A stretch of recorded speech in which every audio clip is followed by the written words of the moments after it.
تو اس وقت ہمیں جوائن کیا ہے ڈاکٹر حسین تھیبو، تجزیہ کار ہیں، سینئر صحافی ہیں. بہت شکریہ ڈاکٹر صاحب. یہ فرمائے گا جیسے بھٹی صاحب کہہ رہے ہیں، اور آج مجھے خود بھی فیل ہو رہا ہے کہ آج جیسے 14 اگست ہے، آزادی کا دن ہے آج، اور خوشی جو اندر سے ہوتی ہے فتح کے بعد، جیت کے بعد، وہ محسوس کی جا رہی ہے. آج کے دن کی کتنی امپورٹنس ہے اور اس جیت کو آپ کس طرح سے دیکھتے ہیں؟ دیکھیں جی، سب سے پہلے تو میں پوری قوم کو اور اس ملک کے 25 کروڑ افواج میں ڈیلیبریٹ لفظ کہہ رہا ہوں، ان کو میں مبارکباد پیش کرتا ہوں. یہ بہت بڑی کامیابی ہے، اور یہ کامیابی صرف پاکستان کے لیے نہیں ہے، یہ پورے مسلم امہ کے لیے کامیابی ہے. دوسری، میں شائستہ آپ کو ایک بات یہ بتا دوں کہ سیکنڈ ورلڈ وار کے بعد 10 جون 2025 تک یہ تھا کہ جو ویسٹ ہے اس کی ٹیکنالوجی کی سپریمیسی ہے، اور جو چائنا ہے وہ ری سائیکل پہ بلیو رکھتا ہے، اور اس کی ٹیکنالوجی کا وہ مٹیریل، وہ مواد اور ٹیکنالوجی کی وہ اسٹرینتھ نہیں ہے.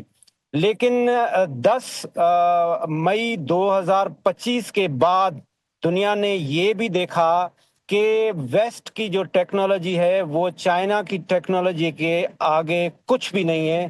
اور یہ کریڈٹ بھی پاکستان کو جاتا ہے کہ یہ جو سپر پاور کا جو تخت اور تاج جو ویسٹ کے اوپر تھا سیکنڈ ورلڈ وار کے بعد کنٹینیوسلی، وہ لے کے اور یہ ہمارے ریجن تک آ گیا ہے، اور وہ خاص طور پہ اس میں چائنا کی بہت بڑی کامیابی ہے.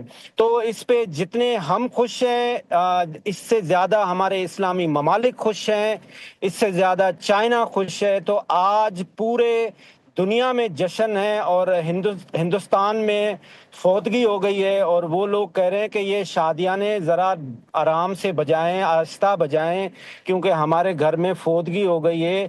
تو لہٰذا ہمیں ان کا کوئی کیئر نہیں کرنا چاہیے، اور نریندر مودی کو بتانا چاہیے کہ یہ جو RSS کی آئیڈیالوجی لے کے، ہندوتوا کی آئیڈیالوجی لے کے، جو انسپائر ہوئے تھے سیکنڈ ورلڈ وار کے ہٹلر کی آئیڈیالوجی سے، آج اس کی شکست ہوئی ہے، ان کے رافیل کی شکست ہوئی ہے، اور پاکستان کی کامیابی ہوئی ہے، اور اس کے ساتھ ساتھ چائنا کے اکوپمنٹس کی کامیابی ہوئی ہے. اور پاکستان کی جو فورسز ہے وہ ہم نے پہلے بھی دیکھا کہ وہ دنیا میں کہیں بھی کمپٹیشنز ہوتے تھے آرم فورسز کے، تو الحمدللہ پاکستان کے جو فورسز ہیں وہ نمبر 1 ہوتے تھے. اور وہ انہوں نے پروو کیا کہ نہ صرف یہ ایکسرسائز اور مشنز اور باقی چیزوں میں ہم وہاں پہ نمبر 1 ہیں، ہم جب جنگ ہوگی، جب وار ہوگی، تو اس کے اندر بھی ہم نمبر 1 ہیں.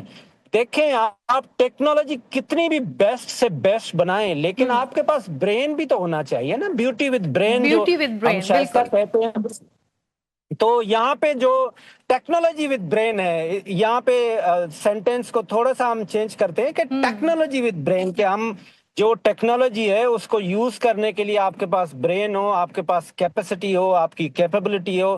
تو پاکستان نے پروو کیا ہے. میں سمجھتا ہوں اس وقت 25 کروڑ جو پاکستان کے لوگ ہیں، اور جو خاص طور پہ اوورسیز پاکستانی ہیں، وہ اس وقت جشن میں ہیں. وہ سارے جو ہمارے چھوٹے موٹے آپس میں ہمارے انٹرنل دنیا میں ہوتے رہتے ہیں، وہ جو پولیٹیکل ڈفرینسز ہوتے ہیں، وہ سارے بھلا کے وہ صرف اور صرف ایک لیڈر کے پیچھے کھڑے ہوئے ہیں، جس کا نام ہے سید عاصم منیر، جو ہمارے سپر سالار ہیں، جو ہمارے آرمی چیف ہیں، جنہوں نے ہمیں بہت بڑی فتح دلائی ہے اس ہندوستان سے. جو ہمارے اسٹرینتھ میں اگر دیکھیں، اس کی جو ڈیفنس بجٹ ہے ہم سے 10 گنا بجٹ اس کی زیادہ ہے.